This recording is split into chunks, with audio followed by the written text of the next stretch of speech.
తెలంగాణలో కులగణన చేసి సక్సెస్ అయ్యామని కాంగ్రెస్ అగ్రనేత రాహుల్ గాంధీ అన్నారు. దేశంలో ఎందుకు చేయడం లేదని ఆయన లోక్సభలో ప్రశ్నించారు.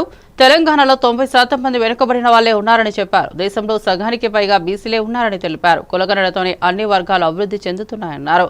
కాగా టీజీలో 50 రోజుల పాటు చేసిన సర్వేలో 96.9% జనాభా పాల్గొన్నట్లు నివేదిక పేర్కొందన్నారు. That is the story across the country. I am absolutely convinced that the OBC population of this country is not one less than 50%, possibly 55%.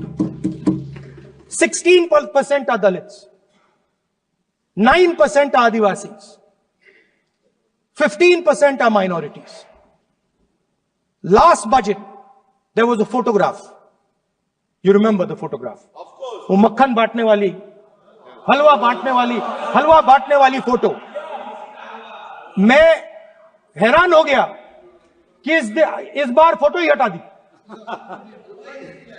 हलवा खिलाया मगर दिखाया नहीं किसको खिला रहे. Please.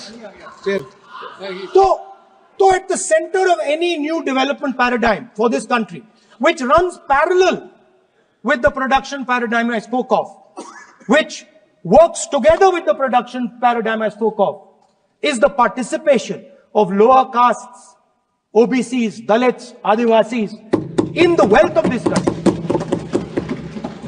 If we look at the largest corporates in this country, they're all owned. None of them are owned by OBCs. None of them are owned by Dalits. None of them are owned by tribals. If we look at the biggest media companies that support the Prime Minister, every day we see the Prime Minister's pleasant face, smiling face on these media. None of them are owned by OBCs. None of them are owned by Dalits. None of them are owned by Adivasis. This is the fact.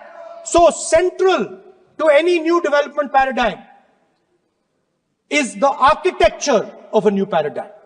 And that architecture of the new paradigm can only be built once the caste census is placed on this table. Because once the caste census is placed on the table, we will know exactly how much of this country's wealth, how much of this country's power, how many of this country's institutions are owned by 90% of this country. There are OBC MPs in the BJP. There are OBC